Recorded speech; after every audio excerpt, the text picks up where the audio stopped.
Honda Beat version 2, headlight, LED, Parklight na T15, tsaka Underglow. Si mama may-ari. Parklight, yellow amber po T15. Ito po yung headlight ni madam.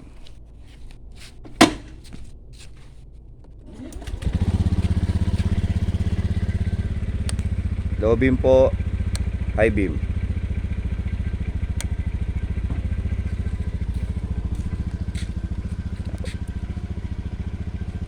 Tapos nagpa-install din si madam ng Underglow, naka-halo switch po siya. Okay.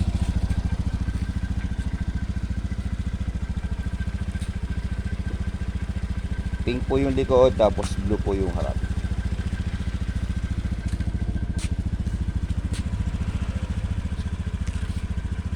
Okay, sa gusto mong pa-install ng ganitong setup, pwede mo po kayo mag-PM sa page o kaya direct message na lang po kayo sa Facebook Messenger ko. Maraming salamat po.